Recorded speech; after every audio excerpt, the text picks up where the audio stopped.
आता थोडा वेळा आधी तुमसर सिहोरा मार्गावरील खैरलांजी या ठिकाणी अपघात झालेला आहे, ट्रकचा अपघात झालेला आहे। त्याच्यामध्ये एक इसम मृत पावलेला आहे। आपण बघू शकता हा ट्रकची अवस्था काय झालेली आहे।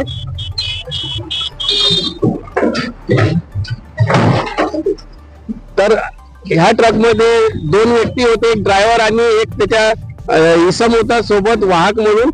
वाहकाचा इथं मृत्यू झालेला आहे। हा ट्रक अदानी डॅमच्या चारू कन्स्ट्रक्शन कंपनीचा असून तो अदानी डॅम मधून तिथली राख घेऊन सिहोरा मार्गाकडे जात होता। त्यावेळेस आकाश हा ड्रायव्हर होता सरांडी तहसील तिरोड्याचा।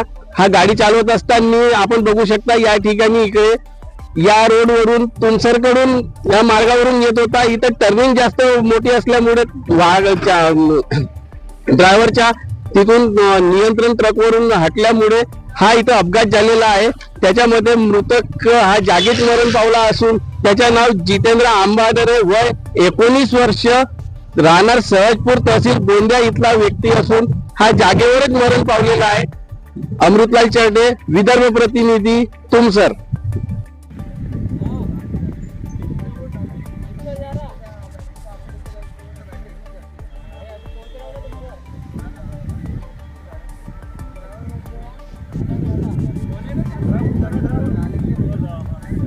तर या अपघाताचे प्रत्यक्षदर्शी आपल्यासोबत आहेत, जाणून घेऊया यांच्याकडून अधिक माहिती। काय सांगतात ते?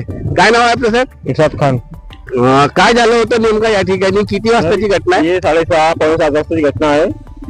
हे ट्रकवाला ओव्हरटेक करत होता एक ट्रकवाल्याला, मग त्याने लेफ्ट साईडने गाडी काढली आपली, तर त्याला समजलं नाही कसा झाला काय झाला म्हणून तो घुसला। ट्रकवाला कुदला, ट्रकचा ड्रायव्हर कुदला, तो गाडी सीधा अंदर घुसली त्याची। तर त्याच्यामध्ये जे वाहक होता तो त्याच्याबद्दल काय परिस्थिती झाली होती?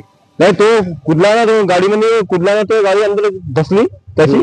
तर तो ड्रायव्हर होता तो तिकडे पडला खालती। तर तुम्ही जो कंडक्टर होता तुम्ही म्हणजे बाहेर कुदण्याचा प्रयत्न करत होता तो, पण त्याला समजलं नाही, तर तो सुद्धा अंदर घुसला, तो मरण पावला जागेवर। आमच्या समोरची घटना झाली, आमच्या सामनेचीच घटना आहे। त्याच्यानंतर पोलीसवाले वगैरे कधी आले? काय आले नाही, आम्ही बी गेलो, पोलीसवाले आले नाही, ते गावाचे लोक आले, त्याची भेट झाली त्याची।